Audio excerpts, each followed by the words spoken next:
나는 오늘 결심했다. 50년을 함께한 친구 순이를 제대로 혼내주기로 말이다. 아니 정확히 말하면 70년을 살아온 이 친구가 아직도 20대 처녀마냥 남자 앞에서 눈을 깜빡이며 교태를 부리는 모습을 더 이상 볼 수 없어서다. 우리는 1975년 고등학교 1학년 때 처음 만났다. 그때 순이는 이미 반 남자애들의 시선을 한 몸에 받는 미인이었다. 단발머리에 하얀 피부, 그리고 무엇보다 남자들 앞에서 보이는 그 애교 섞인 미소가 인상적이었다. 나는 그때부터 알아차렸어야 했다. 이 친구의 본성을 말이다. 고등학교 시절 순이는 매일 다른 남자애와 편지를 주고받았다. 월요일엔 3반 김영수, 화요일엔 2반 박철민, 수요일엔 옆반 반장까지. 나는 그때 순진하게 생각했다. 순이는 인기가 많구나. 부럽다. 하지만 시간이 지나면서 이상한 점을 발견했다. 순이는 그 많은 남자애들을 단 한 명도 제대로 사귀지 않았다. 모든 남자를 자신의 주변에 맴돌게만 할 뿐이었다. 순이야, 너 도대체 누구를 좋아하는 거야? 하루는 참다 못해 물어봤다. 순이는 그 특유의 새침한 미소를 지으며 대답했다. 글쎄, 다 좋은데? 한 명만 고르기가 어려워서 그래. 그 말을 들은 나는 어리석게도 선택 장애가 있나 보다라고 생각했다. 지금 생각하면 그때부터 알아차렸어야 했는데 말이다. 순이는 선택을 안 하는 게 아니라 선택을 하고 싶지 않았던 거다. 여러 남자의 관심을 한꺼번에 받는 그 짜릿함에 중독되어 있었던 것이다. 졸업 후 대학에 갈 때도 마찬가지였다.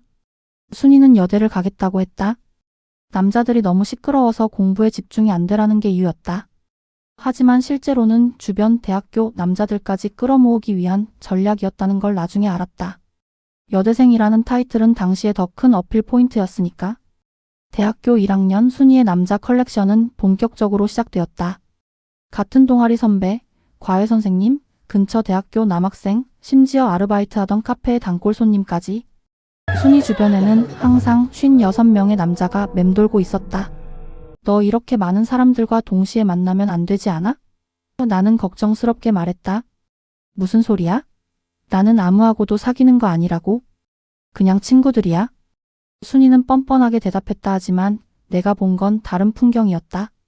월요일에는 공대 선배 정훈이와 도서관에서 공부하고, 화요일에는 같은 과 동기 민수와 영화를 보고, 수요일에는 근처 연대 법대생 성현이와 카페에서 데이트하는 순이었다. 그리고 놀라운 건 각각의 남자들에게 보이는 순이의 모습이 완전히 달랐다는 점이다. 정훈이 앞에서는 수줍고 조용한 여학생 연기를, 민수 앞에서는 활발하고 유머러스한 친구 역할을, 성현이 앞에서는 지적이고 세련된 도시 여자 컨셉을 소화해냈다. 마치 카멜레온처럼 각 상대방이 원하는 여자의 모습으로 변신하는 것이었다. 순이야, 너 진짜 모습은 뭐야? 어느 날 술에 취해 물어봤다. 순이는 잠깐 당황한 듯 보이더니 웃으며 말했다. 진짜 모습? 그런 건 없어. 상황에 맞게 사는 게 인생이지. 그 말을 듣고 등골이 오싹했다. 20살짜리가 할 말이 아니었다. 졸업 후 순이는 대기업에 취업했다. 예쁘고 똑똑하고 사교성까지 좋으니 당연한 결과였다. 하지만 직장에서의 순이 행보는 더욱 노골적이었다. 회사에서 좋은 사람 있어? 가끔씩 만나면 내가 물어보곤 했다. 마케팅팀 김 과장도 괜찮고 영업부 신대리도 나쁘지 않고 기획실 박 부장은 진짜 신사 같아. 아, 그리고 협력업체에서 온 컨설턴트도 있고. 순이는 마치 메뉴판을 읽듯 남자들의 이름을 나열했다. 야, 너 이러다가 큰일 나겠다. 직장에서 이렇게 하면 안 돼. 무슨 소리야? 나는 그냥 인간관계 잘하는 거라고. 회사 생활에 도움이 되잖아. 하지만 곧 문제가 터졌다. 순이를 두고 회사 남자들 사이에서 신경전이 벌어진 것이다. 김 과장과 신대리가 복도에서 말다툼을 했고, 박 부장은 순이에게 노골적인 호감 표시를 하기 시작했다. 급기야 협력업체 컨설턴트는 순이에게 프로포즈까지 했다. 이제 어떡할 거야? 나는 답답해 죽겠다는 표정으로 물었다. 순이는 여전히 태연했다. 글쎄 좀 귀찮긴 하네. 다른 부서로 옮겨달라고 해야겠다. 결국 순이는 부서를 옮겼다. 그리고 새로운 부서에서 또 다른 남자들과 비슷한 상황을 만들어냈다. 이때 나는 확신했다. 순이는 계획적으로 이런 일들을 벌이고 있다는 것을. 30대가 되자 주변에서 결혼 압박이 들어오기 시작했다. 순이의 부모님, 친척들, 그리고 친구들까지 모두 순이의 결혼 문제를 걱정했다. 하지만 정작 순이는 여전히 여러 남자와 동시에 만나고 있었다. 순이야, 이제 정말 한 사람 정해서 결혼해야 하는 거 아냐? 나는 진지하게 말했다. 알아? 그런데 누구를 택해야 할지 모르겠어. 다들 장단점이 있잖아. 그때 순이 주변에는 다음과 같은 남자들이 있었다. 의사 출신 황재민 안정적이고 경제력 좋지만 재미없음 대기업 부장. 이성우 유머러스하고 능력 있지만 워커홀릭 가업을 물려받을 재벌 3세 김영준 돈은 많지만 성격이 제멋대로 공무원 박정수 성실하고 착하지만 소득이 낮은 프리랜서 사진작가 최민호 로맨틱하고 예술적이지만 불안정함. 순이는 이 5명과 동시에 만나면서 각자의 장점만 취하려고 했다. 병원비는 황재민에게, 비즈니스 조언은 이성우에게, 값비싼 선물은 김영준에게, 진솔한 대화는 박정수에게, 로맨틱한 데이트는 최민호에게. 너 이건 사기야, 사기? 나는 화가 나서 소리쳤다. 사기가 무슨 사기야? 나는 솔직하게 아직 결정 못했다고 했어. 그리고 누구하고도 확실한 약속 안 했다고? 기술적으로는 맞는 말이었다. 하지만 도덕적으로는 완전히 틀린 행동이었다. 40대가 되어서도 순이의 습성은 바뀌지 않았다. 오히려 더 교묘해졌다. 이제는 이혼한 싱글맘이라는 새로운 컨셉까지 추가됐다. 실제로는 결혼한 적도 없고 아이도 없지만 나 결혼했다가 이혼했어. 아이는 전 남편이 키우고 있고. 이것이 순이의 새로운 설정이었다. 이 거짓말로 순이는 더 많은 남자들의 동정심을 자극했다.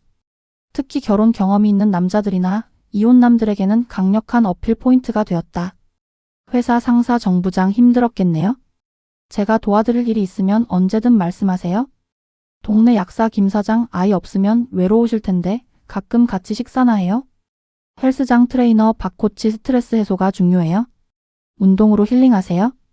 나는 이때부터 본격적으로 순이를 말렸다. 야, 너 이렇게 거짓말까지 하면서 사는 게 즐거워? 거짓말이 아니라 다양한 인생 경험이야. 그리고 누가 피해보는 것도 아니잖아. 피해? 너한테 진심인 남자들은 어떡하고? 그건 그들이 알아서 할 문제야. 나는 누구한테도 사랑한다고 말한 적 없어. 순이의 논리는 항상 이랬다. 기술적으로는 잘못이 없다고 주장하면서 도덕적 책임은 회피하는 것이었다. 50대에 접어들면서 순이는 더욱 정교한 전략을 구사하기 시작했다. 이제는 성숙한 여인이라는 컨셉으로 더 넓은 연령대의 남자들을 타깃으로 삼았다. 30대 후반 미혼남 누나 같은 분을 만나고 싶었어요?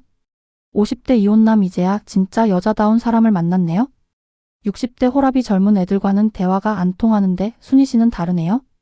순이는 각 연령대에 맞는 다른 페르소나를 보여줬다. 30대에게는 연상 여인의 매력을, 50대에게는 동년배 친구의 편안함을, 60대에게는 든든한 동반자의 모습을 연출했다. 순이야, 너 진짜 이제 그만해라. 50이 넘어서까지 이럴 거야? 뭘 그만해? 나는 그냥 사람들과 친하게 지내는 거야. 나이 들수록 인맥이 중요하다고 하잖아. 하지만 나는 알고 있었다. 순이는 단순히 인맥을 쌓는 게 아니라 각 남자에게서 필요한 것들을 얻어내고 있다는 것을. 30대로부터는 젊은 에너지를, 50대로부터는 경제적 도움을, 60대로부터는 사회적 지위와 인맥을 말이다. 60대가 된 순이는 오히려 더 활발해졌다. 은퇴 후 시간이 많아지면서 남자 관리에 더 많은 시간을 투자할 수 있게 된 것이다.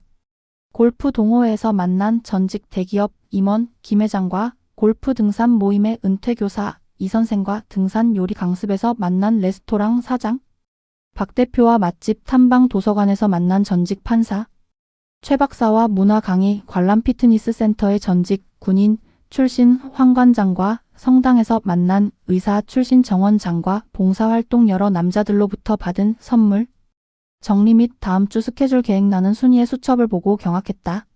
체계적으로 관리되고 있는 남자들의 일정이었다.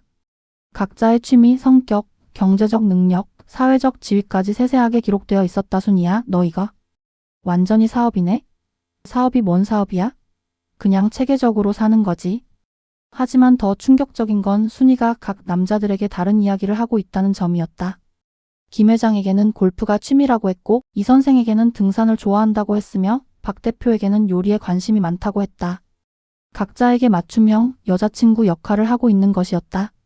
그리고 마침내 70대가 된 지금 나는 더 이상 참을 수 없었다. 결정적인 사건이 벌어진 것이다. 지난주 내 조카 결혼식에서 일어난 일이었다. 나는 순이를 데리고 갔는데 그곳에서 순이는 내가 소개해준 멋진 남자 윤 사장님에게 눈독을 들이기 시작했다. 윤 사장님은 내 남편의 오랜 친구로 5년 전 아내를 잃고 혼자 지내는 분이었다. 안녕하세요. 저는 순이라고 해요. 자주 듣던 분이에요? 순이가 그 특유의 수줍은 미소를 지으며 인사했다. 윤 사장님은 정중하게 인사를 받았고 순이는 바로 그분 옆자리에 앉아서 대화를 시작했다. 나는 순이가 또 시작한다는 걸 직감했다. 혼자 사시기 힘드시겠어요? 아이들은 다 컸나요? 건강 관리는 어떻게 하세요? 순이의 질문은 점점 더 개인적이 되었고 윤 사장님은 고인이 된 아내 이야기까지 털어놓기 시작했다. 순이는 적절한 타이밍에 눈물까지 보이며 공감해 주었다. 결혼식이 끝나고 윤 사장님은 순이에게 연락처를 물어봤다. 순이는 저도 혼자 살아서 외로워요 라며 자연스럽게 번호를 건넸다. 그 순간 나는 폭발했다. 50년 동안 쌓인 분노가 한꺼번에 터져나왔다. 야, 박순이? 나는 큰 소리로 외쳤다. 결혼식장의 모든 사람들이 나를 쳐다봤다. 하지만 나는 상관없었다. 더 이상 참을 수 없었다. 너 지금 뭐 하는 거야? 윤 사장님은 내 소개로 만난 분인데 벌써 다음 타깃으로 잡은 거야? 순이는 당황한 표정으로 무슨 소리야? 그냥 인사한 거잖아 라고 했지만 나는 계속 이어갔다. 인사? 인사가 그렇게 해? 혼자 산다고 거짓말하는 게 인사야?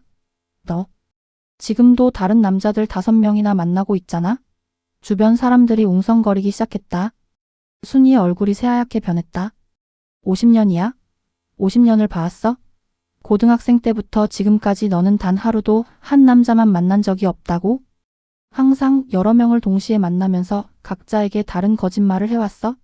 나는 숨을 크게 들이쉬고 계속했다. 20대 때는 5명, 30대 때도 5명, 40대, 50대, 60대. 지금 70이 된 지금도 여전히 6명의 남자들을 만나고 있잖아. 월요일 김회장부터 일요일 스케줄 관리까지. 순이가 그건 라고 말하려 했지만 나는 막았다. 그것도 모자라서 각자에게 다른 거짓말을 하고 있어. 이 사람한테는 골프를 좋아한다. 저 사람한테는 등산을 좋아한다. 또 다른 사람한테는 혼자 살아서 외롭다. 심지어 결혼했다가 이혼했다는 거짓말까지. 윤 사장님이 놀란 표정으로 순이를 쳐다봤다. 아저씨, 이 여자 절대 믿으면 안 돼요?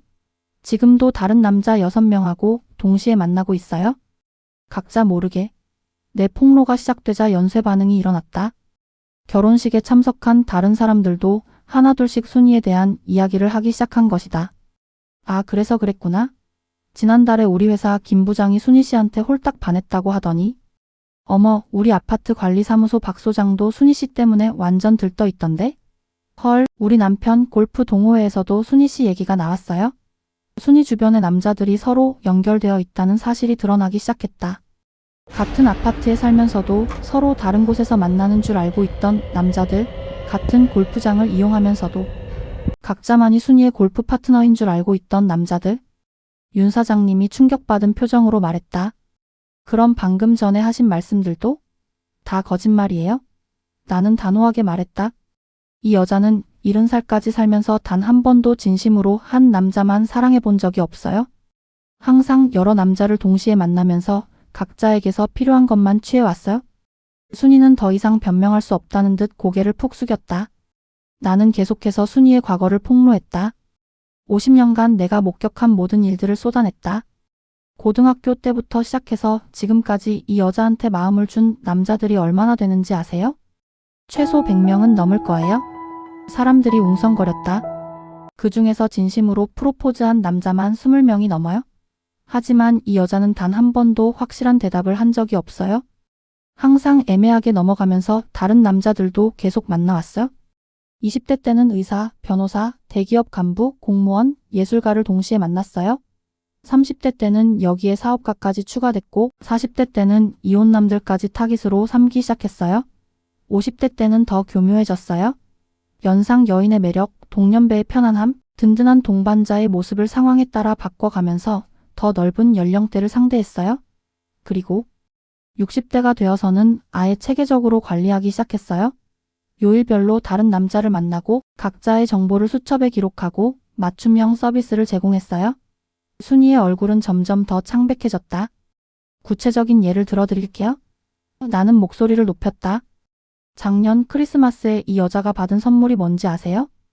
김 회장한테는 골프용품을, 이 선생한테는 등산용품을, 박 대표한테는 고급 와인을, 최 박사한테는 책을, 황 관장한테는 운동기구를, 정 원장한테는 성경을, 6개의 다른 선물을 6명의 다른 남자한테 받았어요. 그리고 각자에게는 당신만이 나를 이해해준다고 말했어요. 발렌타인데이는 어떨까요? 6개의 다른 초콜릿을 직접 만들어서 각자에게 당신을 위해 특별히 만들었다고 했어요. 화이트데이는 6개의 다른 선물을 받고 각자에게 이렇게 마음 써주시는 분은 처음이에요 라고 했어요. 사람들이 헉헉거리며 놀라는 소리를 냈다. 심지어 아플 때도 이용했어요. 감기 걸렸다고 김 회장한테는 병원 가자고 하고, 이 선생한테는 죽 끓여달라고 하고, 박 대표한테는 몸보신 요리해달라고 하고, 최 박사한테는 책 읽어달라고 하고, 황 관장한테는 마사지해달라고 하고, 정 원장한테는 기도해달라고 했어요. 하나의 감기로 6명의 남자들을 모두 이용한 거예요. 순이가 마침내 입을 열었다. 잠깐만. 너무 과장하는 거 아니야? 순이의 목소리는 떨리고 있었다. 과장? 나는 코웃음을 쳤다. 그럼 내 수첩을 여기서 공개해볼까? 각 남자들의 생일, 취미 약점, 경제력, 성격 분석까지 다 적혀있는 그 수첩 말야. 순이의 얼굴이 더욱 창백해졌다. 그리고 네가 각 남자들한테 보낸 카톡 메시지들도 공개해볼까? 김 회장한테는 오빠만이 제 든든한 버팀목이에요. 이 선생한테는 선생님. 같은 분을 만나서 정말 행복해요. 박 대표한테는 사장님과 함께하는 시간이 가장 즐거워요 라고 보낸 거. 심지어 같은 날, 같은 시간에 서로 다른 남자들한테 똑같은 내용의 메시지를 보내기도 했어. 오늘 날씨가 좋네요. 이런 날에 같이 산책하면 좋겠어요 라는 메시지를 오후 2시에 3명한테 동시에 보낸 거. 순이가 그건 하며 말을 더듬었다. 그건 뭐야? 실수라고? 50년간 계속된 실수라고? 나는 분노로 목소리가 떨렸다.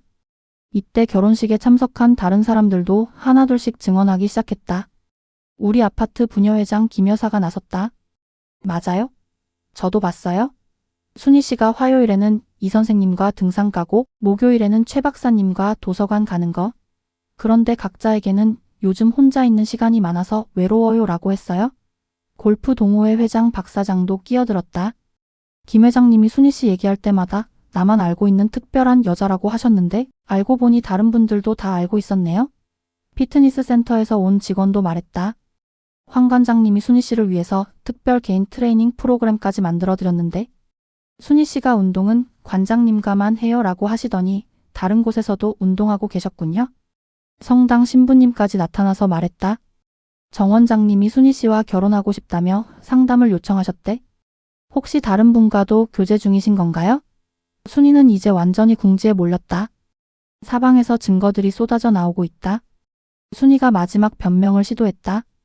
여러분 오해예요? 저는 그냥 사교적인 성격이라서. 사교적? 내가 끼어들다. 사교적인 게 각자에게 다른 정체성으로 살아가는 거야? 김 회장한테는 골프 마니아, 이 선생한테는 등산 애호가, 박 대표한테는 미식가, 최 박사한테는 독서광, 황 관장한테는 운동광, 정 원장한테는 독실한 신자. 그리고 각자에게 나는 이런 취미밖에 없어요 라고 말한 거지? 순이가 그건 상대방에게 맞춰주려고 라고 중얼거렸다. 맞춰주려고? 윤 사장님이 차갑게 말했다. 그럼 저한테 혼자 살아서 외로워요 라고 한 것도 맞춰주려고 한 거군요? 아? 그건? 그리고 진정한 동반자를 찾고 있어요 라고 한 것도요? 순이는 더 이상 말할 수 없었다. 김 여사가 붕괴하며 말했다. 순이 씨, 우리가 바보인 줄 아세요? 70살까지 먹고 이런 짓을 하다니. 이제 순이에게 당한 남자들의 이야기가 쏟아져 나왔다. 결혼식에 참석한 사람들을 통해 간접적으로 들은 내용들이었다. 김 회장은 순이를 위해 새 아파트까지 알아보고 있었다고 했다. 둘이 함께 살 집이라며. 이 선생은 순이와의 등산 데이트를 위해 등산 장비를 새로 구입하고 전국의 명산을 리스트업까지 해놨다고 했다. 박 대표는 순이를 위한 특별 코스 요리를 개발하느라 몇 달간 연구했다고 했다. 최 박사는 순이가 좋아할 만한 책들을 수집하기 시작했고 함께 읽을 독서 계획표까지 만들어뒀다고 했다. 황 관장은 순이 전용 운동기구를 헬스장에 새로 설치했다고 했다. 정 원장은 순이와의 결혼을 위해 성당 신부님과 상담까지 시작했다고 했다. 이 모든 남자들이 순이 너만을 생각하면서 진심을 다했어? 나는 목소리를 높였다. 그런데 너는 그들 각자에게서 필요한 것만 취하면서 진심은 한 번도 준 적이 없잖아. 나는 이제 순이의 진짜 모습을 폭로하기 시작했다. 여러분, 진짜 순이가 어떤 사람인지 알려드릴게요. 이 여자의 진짜 취미는 남자 관리예요. 골프도, 등산도, 요리도, 독서도, 운동도, 종교도 다 가짜예요. 진짜 취미는 각 남자들을 어떻게 하면 더 효과적으로 관리할 수 있을까 연구하는 거예요. 집에 가면 벽에 남자들 사진을 붙여놓고 각자의 성격, 약점, 필요한 것들을 분석한 표를 만들어 뒀어요. 마치 프로젝트 매니저가 업무를 관리하듯이. 그리고 매주 일요일 저녁에는 주간 남자 관리 보고서를 작성해요. 이번 주에 누구한테서 뭘 얻었는지, 다음 주에는 누구를 어떻게 공략할지. 사람들이 경악했다. 심지어 각 남자들의 급여, 재산, 사회적 지위까지 조사해서 엑셀 파일로 정리해뒀어요. 그리고 ROI 투자 대비 수익률까지 계산해요. 시간과 감정을 얼마나 투자했을 때 얼마나 많은 것을 얻을 수 있는지. 순이의 얼굴이 새하얗게 변했다. 모든 비밀이 폭로되고 있었다. 나는 멈추지 않았다. 50년간 쌓인 분노가 모두 터져나왔다. 더 충격적인 건 이 여자가 각 남자들의 약점을 이용해서 조종했다는 거예요. 김 회장은 건강에 문제가 있어서 불안해하는 걸 알고는 제가 곁에서 돌봐드릴게요 라며 접근했어요. 이 선생은 은퇴 후 외로워하는 걸 알고는 선생님 같은 분과 대화하면 많이 배워요 라며 지적 호기심을 자극했어요. 박 대표는 장사가 잘 안 되어서 고민이라는 걸 알고는 사장님 요리는 정말 최고예요. 더 많은 사람들이 알았으면 좋겠어요 라며 자존감을 높여줬어요. 최 박사는 책만 읽어서 실생활 경험이 부족하다고 컴플렉스를 가지고 있는 걸 알고는 박사님은 정말 많이 아시네요. 저 같은 무식한 사람도 이해할 수 있게 설명해 주셔서 감사해요 라며 우월감을 채워줬어요. 황 관장은 젊은 시절 운동선수였다가 부상으로 꿈을 포기한 걸 알고는 관장님 지도를 받으니까 제가 달라지는 게 느껴져요 라며 성취감을 줬어요. 정 원장은 돌아가신 부인을 그리워하는 걸 알고는 하늘에서 부인분이 저를 보내주신 것 같아요 라며 종교적 의미까지 부여했어요. 사람들이 숨을 죽이고 들었다. 순이가 마지막 발악을 시도했다. 그만해. 그만하라고? 순이가 소리쳤다. 너무하잖아. 50년 친구가 이럴 수 있어? 50년 친구? 나는 비웃었다. 50년 친구라면서 나한테도 거짓말했잖아. 나한테만은 진짜 모습을 보여준다고 했으면서 나한테도 각 남자들 얘기할 때마다 다르게 말했어. 김 회장 얘기할 때는 그분은 너무 점잖으셔서 재미없어라고 했고, 이 선생 얘기할 때는 너무 진부해서 식상해라고 했고, 박 대표 얘기할 때는 돈 냄새가 나서 별로야라고 했어. 그런데 각자 앞에서는 이런 분을 만나서 행복해요라고 했잖아. 결국 나한테도 진심을 보인 게 아니라 그들에 대한 불만을 털어놓을 쓰레기통으로만 생각한 거야. 순이가 그게 아야? 라고 말하려 했지만 나는 계속했다. 심지어 나를 이용해서 새로운 남자들을 만나려고 했어. 오늘 윤 사장님을 소개받은 것처럼 50년간 내 주변 남자들, 내 남편의 친구들, 내 가족들까지 타깃으로 삼으려고 했어. 이제 결혼식장의 모든 사람들이 순이를 비난하기 시작했다. 70살까지 저런 식으로 살다니? 정말 부끄러운 줄 알아야지. 저런 사람과 친구했다는 게 신기하다. 남자들이 정말 불쌍해. 순이는 사방에서 쏟아지는 비난을 감당할 수 없어 보였다. 나는 마지막 일격을 가했다. 순이야, 너 진짜 70살까지 이렇게 살 거야? 언제까지 남자들을 장난감으로 생각할 거야? 너는 한 번도 진심으로 사랑해 본 적이 없잖아. 항상 계산하고 분석하고 이용하기만 했어. 그런데 그게 정말 행복해? 진짜 마음을 나눌 수 있는 사람 하나 없이 사는 게 즐거워? 순이의 눈에 처음으로 눈물이 맺혔다. 너한테 진심이었던 그 많은 남자들 생각해봐. 그들이 얼마나 상처받았을까? 김 회장은 아직도 너만 기다리고 있어? 이 선생은 너와 함께 갈 산을 매주 혼자 오르고 있어? 박 대표는 너를 위해 만든 요리를 혼자 먹으면서 그리워하고 있어? 최 박사는 너와 함께 읽으려고 모아둔 책들을 보면서 한숨 쉬고 있고, 황 관장은 너를 위해 만든 운동 프로그램을 보면서 허탈해하고 있고, 정 원장은 너를 위해 기도하면서 하나님께 왜 좋은 사람을 멀어지게 하시냐고 묻고 있어. 순이가 흐느끼기 시작했다. 마침내 순이가 입을 열었다. 50년간 감춰왔던 진실을. 미안해. 순이의 목소리는 떨리고 있었다. 정말 미안해. 너 말이 맞아? 나는 한 번도 진심으로 사랑해 본 적이 없어. 사람들이 조용해졌다. 처음에는 정말 누구를 선택해야 할지 몰라서 그랬어. 다들 좋은 점이 있으니까. 그런데 시간이 지나면서 여러 남자들의 관심을 받는 게 너무 짜릿했어. 마치 내가 정말 특별한 사람이 된 것 같았어. 한 명만 선택하면 그 짜릿함이 사라질까봐 무서웠어. 그래서 계속 여러 명을 동시에 만나게 됐어. 순이가 눈물을 흘리며 계속했다. 20대, 30대는 그래도 점다는 핑계가 있었어. 하지만 40대, 50대가 되어서도 멈출 수가 없었어. 60대가 되어서는 이미 습관이 되어버렸어. 남자 관리가 내 인생의 전부가 되어버렸어. 70이 된 지금까지도 나는 진짜 나 자신이 누군지 모르겠어. 각 남자 앞에서 다른 모습만 보여주다 보니까 진짜 내가 뭘 좋아하는지, 뭘 원하는지도 모르겠어. 순이의 고백이 계속됐다. 너한테도 미안해. 50년 동안 진짜 친구라고 생각했는데 나는 너한테도 완전히 솔직하지 못했어. 각 남자들 불평할 때도 사실은 그들 각자를 정말 좋아했어. 하지만 한 명만 좋아한다고 인정하기가 무서웠어. 그리고 순이가 더 큰 목소리로 말했다. 사실 가장 무서웠던 건 한 명을 선택했을 때 그 사람이 진짜 나를 알게 되는 거였어. 내가 얼마나 이기적이고 계산적이고 거짓말쟁이인지 알게 되면 떠날까봐 무서웠어. 그래서 항상 완벽한 가면을 쓰고 살았어. 각자가 원하는 여자의 모습으로만 사람들이 숨을 죽이고 들었다. 지금 생각해보니 나는 70년을 살면서 진짜 사랑을 받아본 적도 해본 적도 없는 것 같아. 모든 게 가짜였어. 내가 보여준 모습도 받은 사랑도 준다고 생각했던 감정도. 순이가 무릎을 꿇었다. 70세의 할머니가 결혼식장에서 무릎을 꿇은 것이다. 윤 사장님 정말 죄송합니다. 순이가 윤 사장님을 향해 말했다. 저는 정말 나쁜 사람입니다. 아직도 새로운 분을 만나면 똑같은 짓을 하려고 했습니다. 윤 사장님은 당황스러워했지만 순이는 계속했다. 김 회장님께도, 이 선생님께도, 박 대표님께도, 최 박사님께도, 황 관장님께도, 정 원장님께도 정말 죄송하다고 전해주세요. 저는 그분들의 진심을 가지고 놀았습니다.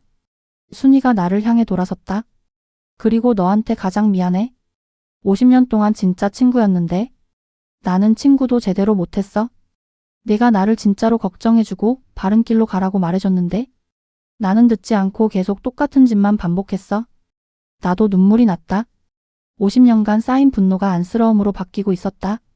순이가 일어나서 모든 사람들을 향해 말했다. 저는 오늘부터 바뀌겠습니다. 우선 지금까지 만나온 모든 분들께 진실을 말씀드리겠습니다.